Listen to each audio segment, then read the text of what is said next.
Hi aspirants, April 7 daily Hindu news paper பார்க்குறோம். இன்றைக்கி daily Hindu news paper பார்க்கறதுக்கு முன்னாடி இன்றைக்கி என்ன இம்பார்ட்டன்ஸ் டே அப்படின்னு சொல்லிட்டு பார்த்துருவோம். வேர்ல்டு ஹெல்த் டே, ஏப்ரல் 7 வேர்ல்டு ஹெல்த் டே. இதோட தீம் என்ன அப்படின்னா, together for health stand with science.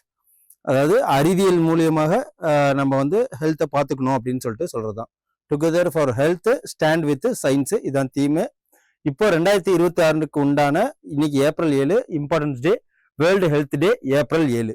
இதை நோட் பண்ணி வச்சுங்க, எக்ஸாமுக்கு ரொம்ப யூஸ்ஃபுல்லாக இருக்கும். வாங்க தி ஹிந்து நியூஸ் பேப்பரில் எக்ஸாம் பாயிண்ட் ஆஃப் வியூவில் என்னென்ன இருக்குது அதோட டெஃபினேஷனும் சேர்த்து தனியாக பார்த்துருவோம். So the Hindu news paper April 7 உண்டான எக்ஸாம் பாயிண்ட் ஆஃப் வியூவில் என்னென்ன நியூஸ் இருக்கோ அது பார்ப்போம். பொலிட்டிக்கல் நியூஸ்லாம் எதுவும் பார்க்க வேண்டாம். First 9 policeman get death. Okay, 9 death sentence வாங்கியிருக்கிறாங்க.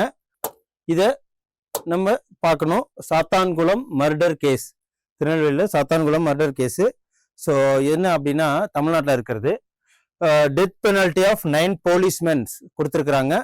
எங்கன்னா மதுரை பெஞ்சு. ஓகே, அதையும் பார்க்கணும். ஸோ கஸ்டோடியல் டார்ச்சர் யாருக்கு பண்ணியிருக்காங்க அப்படின்னா, ஜெயராஜ் பென்னிக் அப்படிங்கிற 58 வயசு 31 வயசு உள்ளவங்களுக்கு.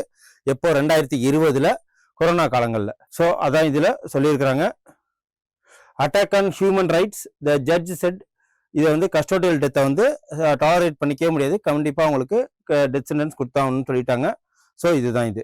ஸோ இதுலேருந்து நமக்கு என்ன சொல்லுது அப்படின்னா, இந்தியன் பீனல் கோடு ஆக்டு அதெல்லாம் இதில் பார்க்கணும்.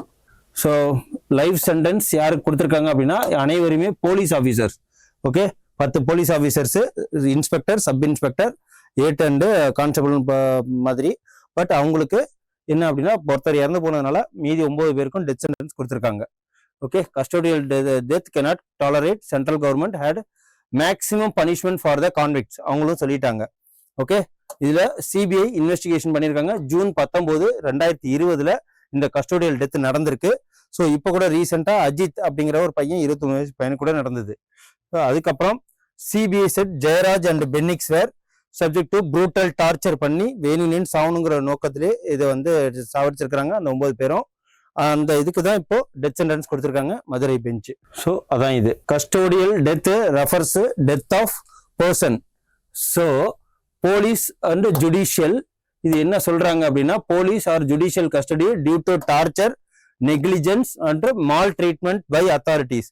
இது பண்ணா அவங்களுக்கு என்ன கிரிமினல் ப்ரொசீஜர் கோடு வரும், என்ன ஆர்டிகல்ஸ், ஃபண்டமெண்டல் ரைட்ஸ் படி ஒருத்தவங்க அரெஸ்ட் பண்ணிட்டு போனா அவங்களுக்கு ஃபண்டமெண்டல் ரைட்ஸ் படி அவங்களுக்கு ஒரு பாதுகாப்பு கொடுக்கணும். அதுக்கும் ஒரு ஆர்டிகல் இருக்கு, சிஆர்பிசி இருக்கு, பிஎன்சி இருக்கு. அதான் இதுல சொல்றாங்க. Use of excessive force and torture, police personnel இதை பண்ணியிருக்கிறாங்க. இவங்க என்னன்னா வீக் லீகல் என்ஃபோர்ஸ்மெண்ட் டிலே பண்ணியிருக்கிறாங்க. ஸோ கவர்மெண்ட் ஸ்டெப் எடுத்தது என்ன அப்படின்னா, ஜுடிஷியல்ல enforcement of article 21. Okay, article 21 Durgadas Basu guideline supreme court to prevent custodial torture இது பண்ணணும். லீகல் சேஃப்கார்ட்ல சிஆர்பி செக்ஷன் 176A அதுல 1Aல enquiry is mandated the custodial death. Custodial death நடந்ததுன்னா கண்டிப்பா அந்த சிஆர்பி செக்ஷன் 176 படி அந்த போலீஸ்காரங்க அந்த ஸ்டேஷன்ல இருக்கிறவங்க பதில் சொல்லி ஆகணும். அப்புறம் இன்ஸ்டிடியூஷனல் ஓவர் சைட்ல national human rights commission, state human rights commission monitor பண்ணணும், இன்வெஸ்டிகேட் பண்ணணும், ரெக்கமெண்ட் பண்ணணும். இது என்னென்னலாம் பண்ணீங்க அப்படின்ட்டு. போலீஸ் ரிஃபார்ம்ஸ்ல என்ன கொண்டு வரணும் அப்படின்னா, போலீஸ் ஒவ்வொரு ஸ்டேஷன்லயும் லாக்அப்லயும் வந்து சிசிடிவி கேமரா வைக்கணும், விசாரிக்கிற இடத்துல சிசிடிவி கேமரா வைக்கணும்னு சொல்றாங்க. அதாவது so police forces, modernisation of police force, அப்புறம் promotion of human rights orient பாலிசியும் கொண்டு வரணும். அப்புறம் டெக்னாலஜிக்கல் மெஷர்ல சிசிடிவி இன் போலீஸ் ஸ்டேஷன், அப்புறம் பாடி கேமராஸ், அப்புறம் சக்ஷயா ஆப் இது மூலயமா அவங்கள வந்து பாதுகாக்கணும். அதுதான் இதுல சொல்றாங்க. ஸோ நமக்கு எக்ஸாம் பாயிண்ட் ஆஃப் வியூல இதான் முக்கியம். CRP section okay 176 section 1A article. அதுக்கப்புறம் வந்து ஃபண்டமெண்டல் ரைட்ஸ்ல ஆர்டிகல் 21 இதுவும் நம்ம பார்க்கணும். அதுக்கப்புறம் chair of both chief election commissioner அவரை வந்து ரிமூவ் பண்ணணும். Rajya Sabha chairman C P Radhakrishnan and Lok Sabha speaker Om Birla rejected the notice submitted 193 opposition கொடுத்தும் ரிஜெக்ட் பண்ணியிருக்கிறாங்க. சீஃப் எலெக்ஷன் கமிஷனர் ரிமூவ் பண்ணணும் அப்படின்னு சொல்லிட்டு. ஓகே, எதுக்காக?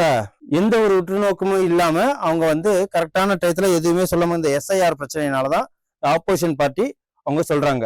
இவங்கள ரிமூவல் வந்து யாருன்னா சுப்ரீம் கோர்ட் ஜட்ஜி என்ன எப்படி ரிமூவல் பண்ணுவாங்களோ அப்படிதான் ரிமூவல் பண்ணாங்க. பிரசிடென்ட் தான் வந்து இதுக்கு அப்ரூவல் கொடுக்கணும்.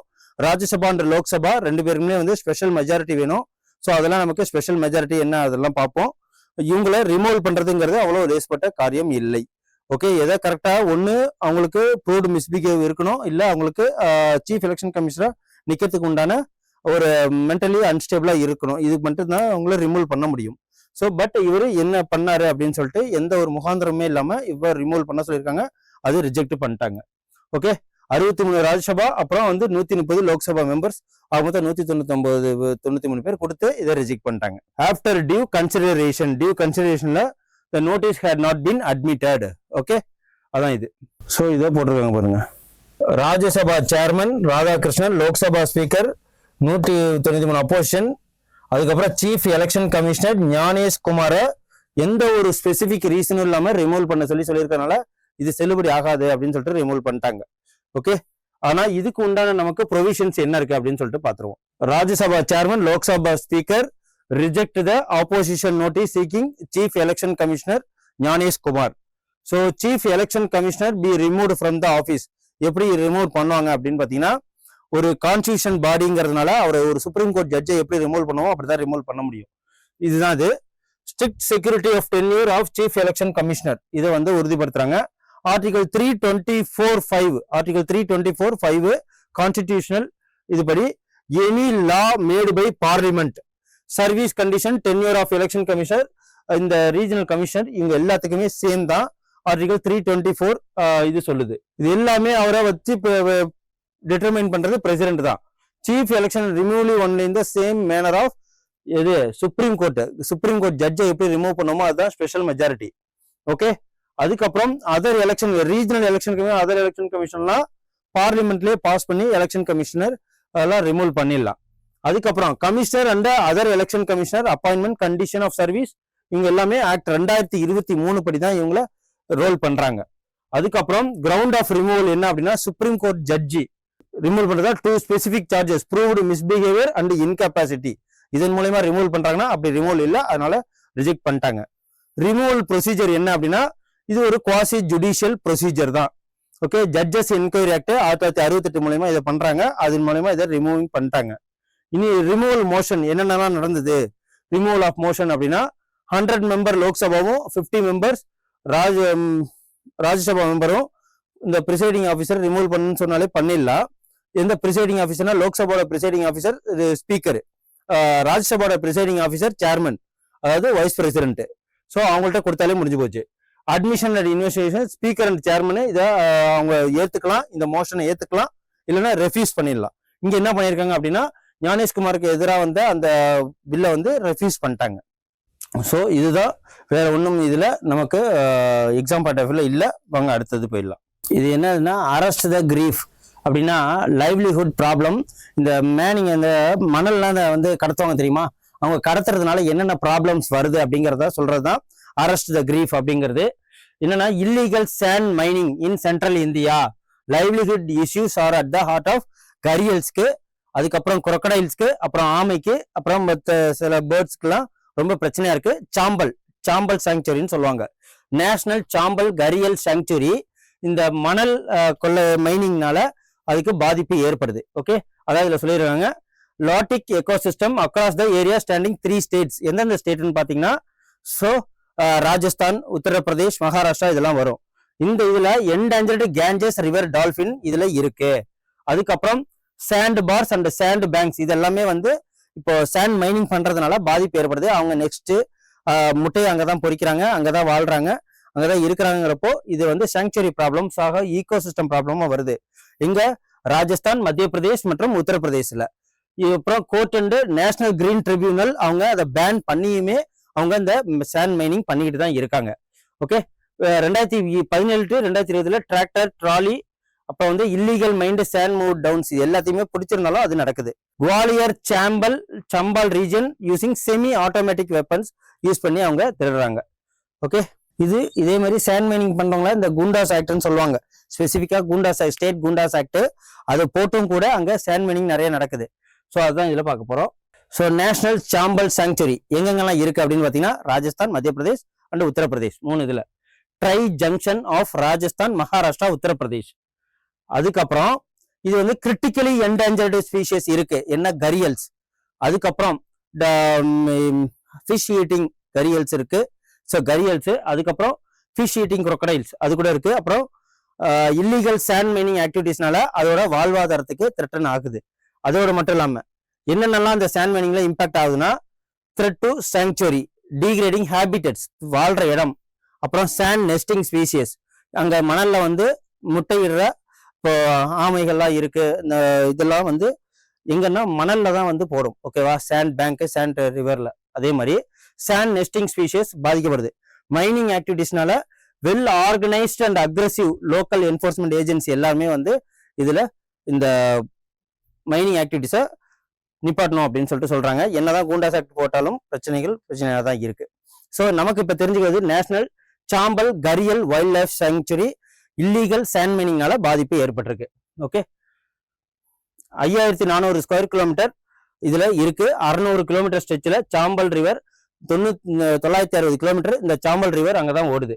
இதுல 90% of world remaining marsh crocodiles, அப்புறம் கரியல்ஸ், அப்புறம் டால்பின்ஸ், அதுக்கப்புறம் கேஞ்சஸ் டால்பின், அப்புறம் ஸ்மூத் கோட்டோட வாட்டர்ஸ், அப்புறம் ஸ்ட்ரைப்டு ஐனாஸ், இவங்கெல்லாம் 330 பேர்ட்ஸ் கிட்டத்தட்ட அங்கே இருக்கு.